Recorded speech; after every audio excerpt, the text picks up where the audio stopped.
Okay welcome back. यसमा चाहिँ हामीले के मिन्स क्लस्टरिङको न्युमेरिकल हेर्न खोज्दैछौँ। 2019 फलमा सोधेको छ यो क्वेसन चाहिँ। ठिक छ, पास्ट क्वेसन नै हो। सो के भनेको छ, using K means clustering, okay, cluster the following data into two clusters भनेको छ। ठिक छ, एन्ड सो इच स्टेप भनेको छ, त्यो केही भएन। सो हामीलाई के को भ्यालु 2 दिएको छ, मतलब हामीले यो डाटालाई चाहिँ दुईवटा ग्रुपमा चाहिँ के गर्नुपर्ने छ त, let suppose name it as K1 and K2। So हामीले बेसिकली K1 र K2 गरेर दुईवटा यसरी ग्रुपमा छुट्याउनु पर्ने छ यो डाटाहरूलाई युजिङ के मिन्स क्लस्टरिङ। ठिक छ, कसरी गर्ने त भन्दाखेरि के हुन्छ त, यसमा प्रोसेस स्टेप के हुन्छ त भन्दा सुरुमा के गरौँ त, यो डाटा छ हो। अब यसमा काम कसरी हुन्छ, काम गर्दै जाउँ अनि थाहा हुन्छ है त। ल ठिक छ, सुरुमा हामीले के गरौँ, ओके, इनिसियल्ली हामीले के गरौँ त, फर्स्ट आइटरेसन भन्छु म चाहिँ यसलाई। किनकि हामीलाई कतिखेर हामीले त्यहाँ गएर स्टप गर्नेछौँ जतिखेर चाहिँ दुईवटा क्लस्टर दुईवटा सेम आइटरेसनमा सेम आउँछ, अथवा कतिखेर त भन्दाखेरि जतिखेर चाहिँ यो यिनीहरूको सेन्ट्रोइड भ्यालु हामीले जुन याम1 भनेको K1 को सेन्ट्रोइड भ्यालु र याम2 भनेको K2 को सेन्ट्रोइड भ्यालु इक्वल आउँछ, त्यतिखेर चाहिँ हामीले स्टप गर्छौँ प्रोसेस। त्यही भएर यो चाहिँ के हो त, फर्स्ट आइटरेसन हो। ओके, फर्स्ट आइटरेसनको लागि हामी के गर्छौँ त,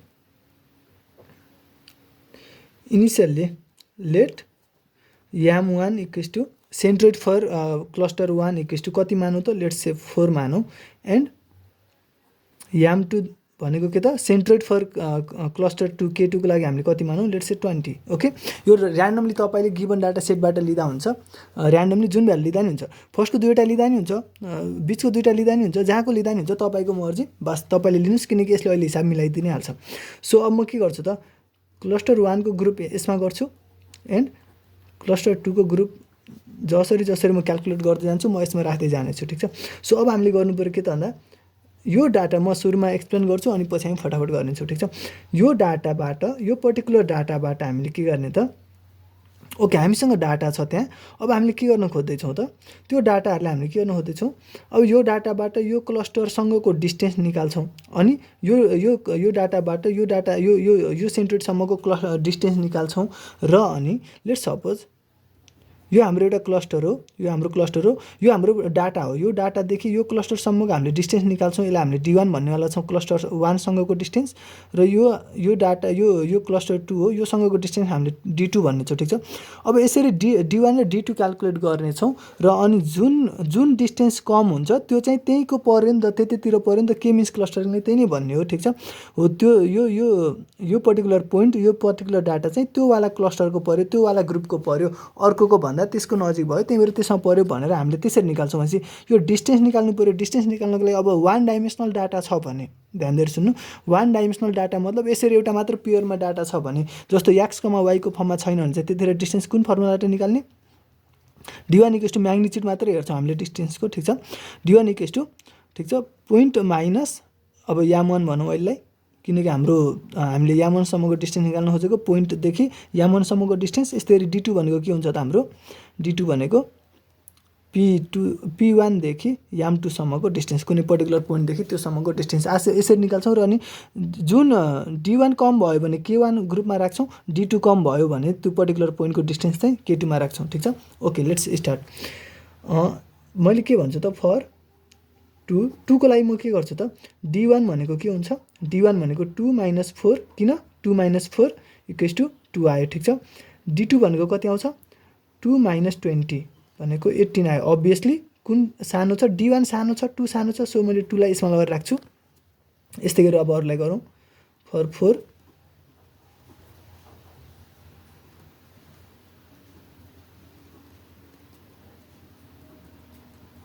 अभियसली यो 0 आयो, हामीले 4 लाई यसमा राखौँ।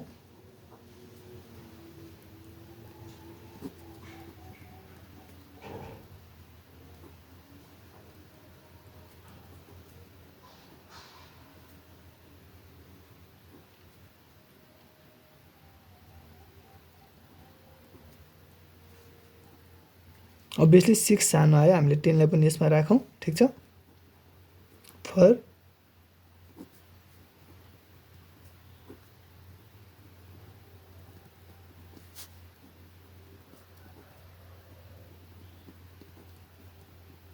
ओके, यसमा दुइटै इक्वल आएको छ। यसमा के गर्ने म एकछिनमा भन्छु। ठिक छ, फर 3,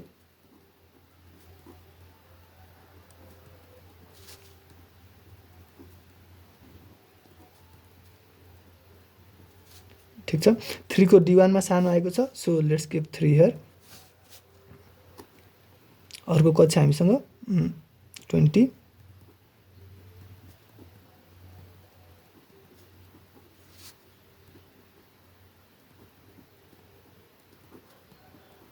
सो D2 मा D2 को सानो आएको छ त्यसैले हामीले 20 लाई D2 मा लगेर राख्छौं K2 मा लगेर राख्छौं 20 for okay 30 D1 equals to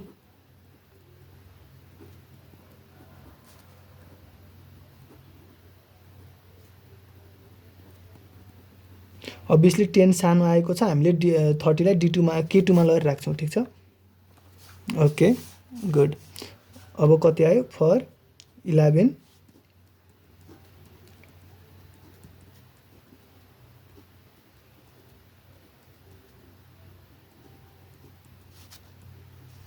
obviously यो सानो आएको छ D1 अनि 11 हामीले K1 मा लगेर राख्छौं ठीक छ यहाँसम्म गुड अब हामीले कसलाई गर्नु पर्यो okay let's do for 25 for 25 25 minus 4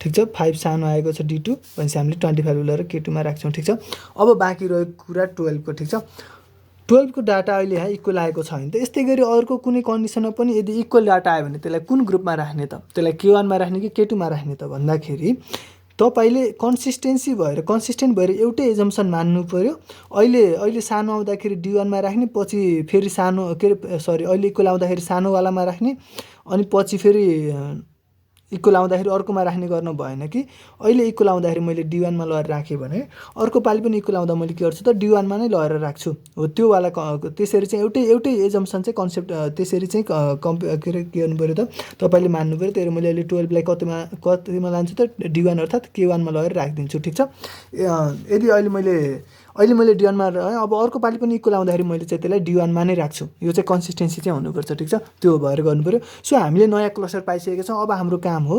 new centroid calculate गर्ने for next iteration new centroid calculate गर्ने फर नेक्स्ट आइटरेसन कसरी क्याल्कुलेट गर्ने let's calculate for cluster 1 YAM1 calculate गरौँ न्यू YAM1 को लागि हामीसँग जुन डाटा छ त्यसको अब हामीले के निकाल्छौं त मिन भ्यालु निकाल्छौं सो कसरी निकाल्छौं average value 2 plus 4 plus 10 plus 3 plus 11 plus 12 by 7 1 2 3 4 5 6 okay योबाट एउटा भ्यालु आउँछ यस्तै अब YAM2 को लागि के गर्ने हामीले 20 प्लस 30 प्लस 25 बाई 3 ठीक छ योबाट कति आउँछ त 30 20 50 25 75 बाई 3 भने 25 आउने भयो योबाट कति आउँछ त 4 2 6 10 6 16 16 अनि 12 3 15 15 16 36 42 सो 7 6 42 7 आयो हाम्रो YAM1 7 आयो र YAM2 25 आयो अब यो भ्यालुलाई राखेर हामीले न्यू क्लस्टर क्याल्कुलेट गरौँ ठीक छ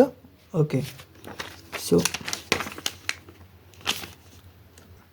okay this is our data अब यसमा हामीले सेकेन्ड आइटरेसन चलाउँ त सेकेन्ड आइटरेसनको लागि हामीसँग के आइसक्यो त सेकेन्ड आइटरेसन किन हामीले फर्स्ट आइटरेसन निकालेर यो डाटा निकालेका छौं सेकेन्ड आइटरेसनको लागि म के गर्छु त K1 को म अब यसमा राख्छु यस्तै गरी K2 को लागि म यसमा राख्ने छु सेकेन्ड क्लस्टरको लागि ठीक छ सो अब 2 डाटाबाट जाउँ यो डिस्टेन्स क्याल्कुलेट गरौँ फर 2 D1 = 2 - 4 2 - 7 अब चाहिँ हाम्रो 7 भएको छ कति आउने भयो 5 आउने भयो D2 = 2 - 25 23 आउने भयो obviously यो सानो छ त्यही भएर हामीले केमा राखौं त 2 लाई यसमा राखौं let's calculate for next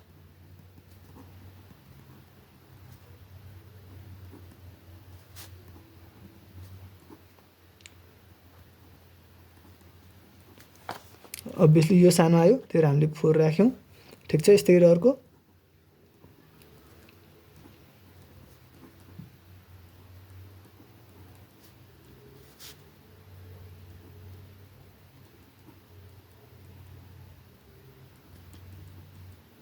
obviously यो सानो आयो हामीले 10 लाई पनि यहाँ राख्यौं ठीक छ okay let's do it for next for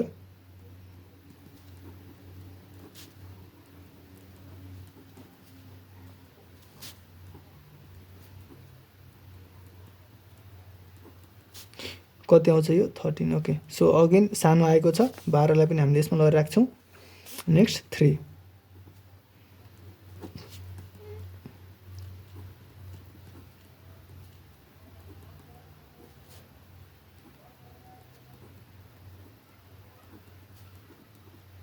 okay हामीसँग कुन आयो त 4 सानो आयो त्यही भएर 3 लाई पनि हामीले यो क्लस्टरमा राख्छौँ। Okay for 20 d1 equals to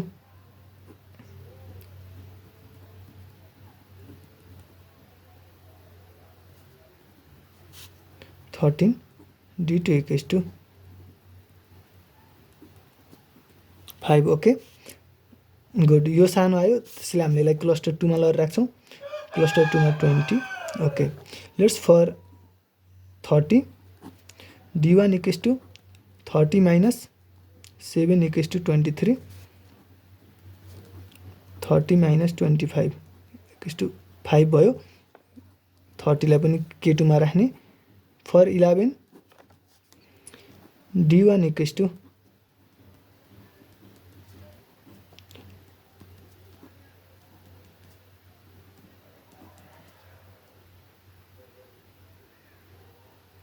okay 1 4 good. So कुन सानो आयो त अभियसली 4 सानो आयो यसमा लगेर राख्ने k1 मा लगेर राख्ने। फर 25